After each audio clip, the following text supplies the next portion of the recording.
امروز از این قراره بریم با هم اکسپلور گردی کنیم و یه نیازی شما برید اکسپلور، با من میریم اکسپلور و قراره بریم دوبلای چی رو نگاه کنیم. اسمش چیه؟ اسمش یادم بس بودین. همتون مهرداد رئیسی رو میشناسید و حالا شاید به اسم نشناسید خیلیاتون، ولی خب دوبلای پرشنتونشون رو دیدی. پرشنتون رو دیدین. توی ماهواره نشونش میداد پرشنتون بود و آره اکثرتون دیدین ولی به اسم نمیشناسید. آره اومدیم بریم دوبلای اونو ببینیم. ببینید داخل کارتون خب برای بچه‌ها دوبله میکرد، ولی الان که بزرگ شدیم برای الان اونم داره دوبله میکنه. خیلی باحاله. فقط این سری با یه مهمون ویژه اومدیم، اگه دوست داشته باشیدش از این بعد تو برنامه ها میارمش. معرفیت کنم وایسا قشنگ به بچه ها بگم این شما و این کمیل. سلام علیکم، چاکرم آقا، خوب هستی؟ قربانشو. چه میکنی؟ الان به بچه های خوب یوتیوب چنل داشتم بنیامین و آره بچه ها امروز که همونطور بنیامین گفت قرار بریم چی ببینیم؟ قرار بریم دوبلای مهرداد رئیسی رو ببینیم. دوبلور پرشنتون بود، قرار بریم همونو ببینیم و دیگه امیدوارم خوشتون بیاد و حمایت کنید دیگه. داشتم احتمالا آره ساب کن، لایک کن، دمتم گرم. مثلا چالا چه ترس بچه دمتون گرم، مرسی. حتما چنل رو ساب کنید، ویدیو رو هم لایک کنید، مرسی حمایت میکنید و آره بریم سراغ ویدیو. قربونه این لوپات برم پایین. اینا چی هن؟ چه نرم و بزرگن خوردنی هن؟ قربونه این لوپات برم پایین. خوردنی هن؟ چه نرم و بزرگن خوردنی هن؟ بچه همونطور که گفتم گفت بله این الان داره برای این سنمون داره تولید محتوا میکنه و برای بچه همون دیگه مناسب نیست، ولی خب من دوستش داشتم. خیلی خوب بودن. اصلا خوردنی بودن به نظرت بنی؟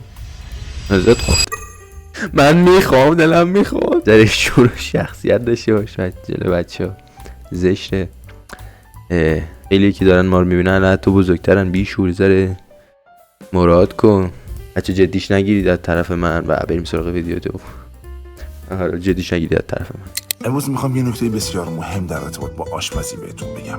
همیشه قبل از شروع آشپزی ادویه‌های لازم رو کنار دستتون بذارید تا مثل این خانم مجبور نشین که بخواید برین و از تو کابینت بگردین و پیداش بکنید. خیلی ممنونم. مثل الان راحت پیدا میشه، ولی خیلی وقتا ممکنه پیدا نشه و غذاتون بسوزه.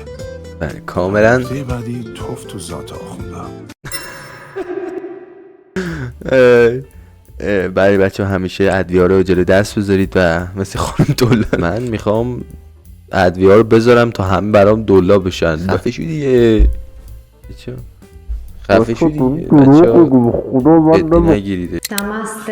کی مسته؟ لینگام چیه؟ لینگام کلمه سانسکریت به معنای فالوس و اشاره داره به سیستم تولید مثل مقدس مردانه. شاکرین. و داره میگه همون که کی رو میگه؟ مرد یک ستون نوره. درست میگه. که بره انرژی جنسیش وقتی که به صورت درست هدایت بشه مثل یک ستون نوره که همه جا رو روشن میکنه. والا ما میگیم باور نمیکنند. لینگام باعث روشنایی عدم یا یونی میشه، باعث به جای لامپ مهتابی میتونن استفادهش کنن. رحم آفرینش میشه، باعث روشنایی رحم کیهانی میشه. بالاخره کدوم رحم؟ هستش که یک مرد باید با خودش، با سکشوالیتیش و با اندام تولید مثل جنسیش باید رفتار کنه و به اون احترام بذاره. بله احترام بذارید، همه احترام بذارید، ما میذاریم به فالوس جون ستون نور. نمسته. آقا من من یه زمانی با این صدای مهرداد رئیسی زندگی میکردیم. مهرداد صدا دارم ماتریکس دوبلات دارم ماتریکس خارج میشه.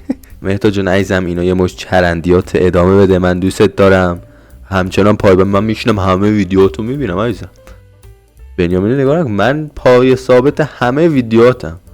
اگه نه تو نگاه نمی‌کنی قرار نیست به من نگاه نکن. من دوست دارم آقا. کثافت بی تربیت.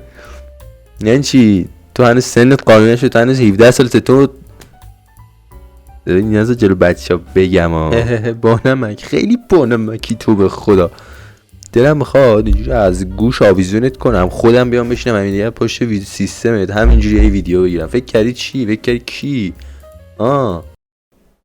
الان اگه هم ویو بگیری به خاطر منه. بچه‌ها به خاطر من اومدن تو رو ببینم، مگه نه آقا؟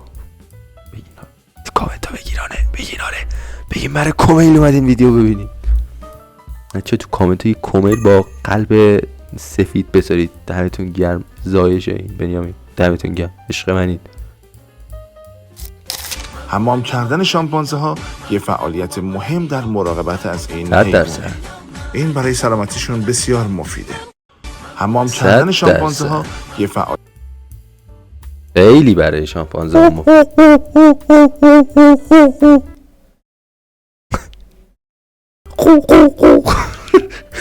من بچه این باید یه شامپانزه هم و من کمیل نیستم، من شامپانزه هم. کاری مرتی که ببخشید اولین بارش میاد جلو دور اینجوری شده. از طرف من عذرخواهی میکنم باز و بریم ادامه ویدیو. نوعی بیان بدون کلامی که از طریق حرکات موزون بدن به اشتراک گذاشته میشه. هنر میتونه داستان ها رو بگه، احساسات رو منتقل کنه و فرهنگ ها رو بازتاب بده. توف تو ذات ها خودم. بچه بگم من اولین بار داره درست تموم میشه. الان درست تموم شد. خب میریم برای درست کردن شیرینی هالووینی. بریم. همین رو ورس میدیم، چک میکنیم، دو تیکش میکنیم و میذاریم تا پف کنه. حالا نباید کدوه با انگوش بازش میکنیم نکنه. تو این شکل تخم مرغ میریزیم، سیب ترش، مایمون رو حاضر میکنیم. درست کردنه مواد لازمه دیگه. حالا موقع وردنه و دوناته.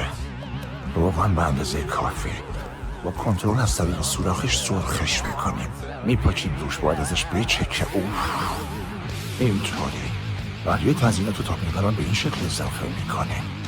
حالا 4 تا شیرینی قشنگ شد. هالووینی داریم.